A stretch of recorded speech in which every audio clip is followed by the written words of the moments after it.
And both the properties, the field and Duneland were bought by community members, putting their money in, unsecured, huge risk, but because they believed in what was being proposed. So yeah, those great stories of manifestation.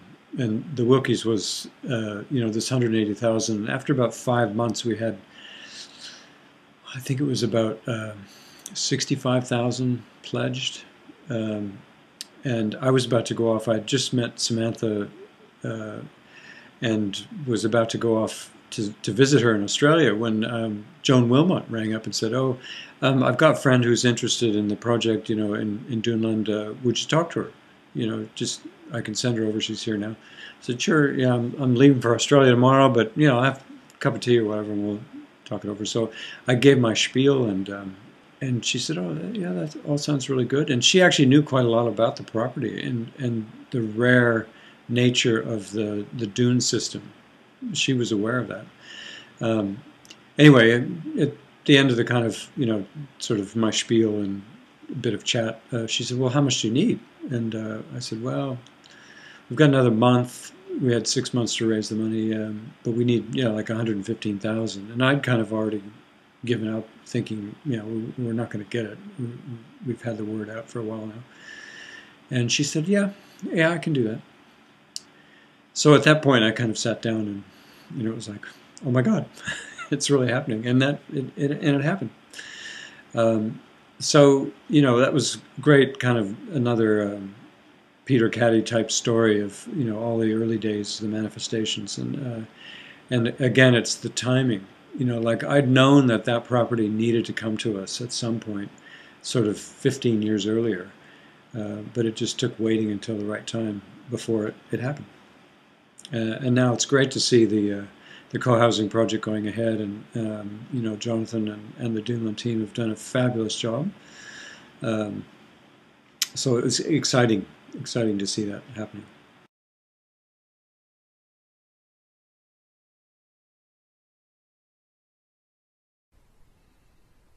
After buying the land, the first thing we did was set up the Findhorn Dunes Trust, which is a conservation trust. Basically, we donated over half the land area to the local people to conserve it in perpetuity for everyone.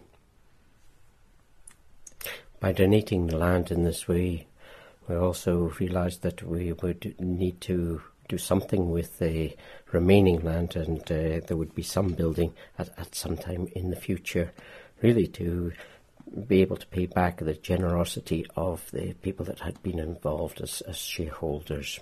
So that's actually propelled us on to some of the other things that we did. Some years later, almost all of the rest of the land was taken into care, if you like, by a community group that I helped set up. It's called the Findorn Hinterland Group, and it is made up of people not just within the Findhorn Foundation but also in the local area to look after the woodland and the rest of the duneland and the grassland there. And many things have happened over the time, including setting up a green burial area as a resource for the local area. Woodland management. We've actually we've managed the small woodlands there, producing wood for local people. We have also involved school groups, local primary schools, the local secondary schools in the work, and there's been a lot of educational work that has happened here. Ponies, another aspect, again to help with the management of the grassland and control gorse. The Hinterland Group also manages the areas around the Findhorn Wind Park wind turbines. Of course, Duneland allowed there to be another 3 turbines there after the initial one almost 20 years ago. Duneland's become a catalyst beyond the land management, beyond this aspect of cooperating with nature. In the areas of co-housing, it's managed to ground co-housing within this community. It's been talked about for a long time previously. Affordable housing, we've talked about the fact that we need younger people, we need places for also our older people within this community. It's not made up just of one age group. We need to have that within our community. We need affordable housing for that to take place, for the viability and the vitality of this place into the future. So we've helped with that. The company's helped with that. Also, just help to shape the community or ask questions about governance and so on. These have come out of the pressures of something actually happening on the ground, and there's been vital discussions within the community about that. It's also helped look at and upgrade certain aspects of the infrastructure within this community. And I think one thing that has been really important is community consultation.